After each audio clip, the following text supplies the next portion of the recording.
అండి ఇది గుమ్మడికాయ సాంబార్, బెండకాయ సాంబార్కి గుమ్మడికాయ తాలింపు చేస్తున్నాను. ఇది స్టార్ట్ చేస్తాం ప్రాసెస్. శనగగింజలు వేయించుకొని ప్రాసెస్ స్టార్ట్ చేస్తాం. గుమ్మడికాయ తాలింపుకి శనగగింజలు వేసి వేయించుకున్నాము.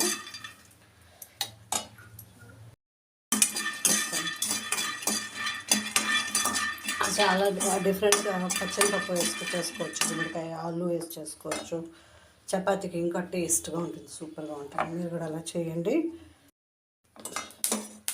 ఏగిపోయింది, కొంచెం పొడి వేసి చేస్తున్నాం మిక్సీకి వేసి. లోపల ఆయిల్ వేసాము, ఆవాలు వేస్తున్నాము, జీలకర్ర, మిర్చి, జీలకర్ర కొద్దిగా,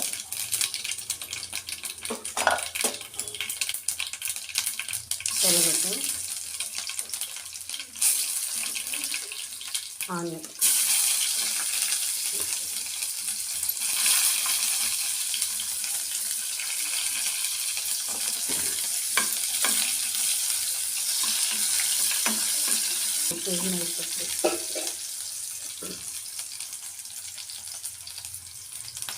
కర్రీ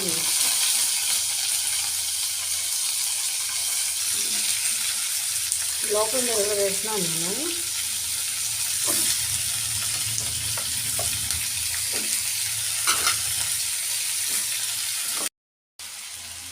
చాలా మెత్తగా ఉడికిపోతుంది, గిన్నెగా ఉడికిపోతుంది.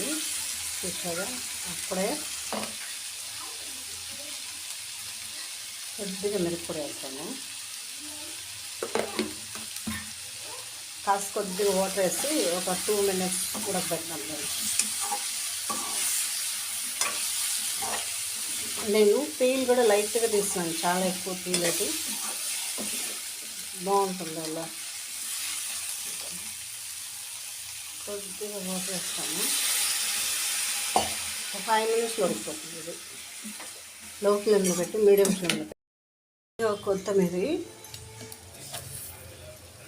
కొద్దిగా చక్కెర, ఒక 1/2 స్పూన్ చక్కెర వేసుకుంటే బాగుంటుంది టేస్ట్.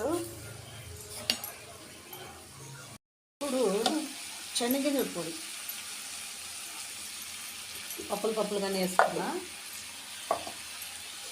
మీరు ఇలా ట్రై చేయండి, చాలా బాగుంటుంది.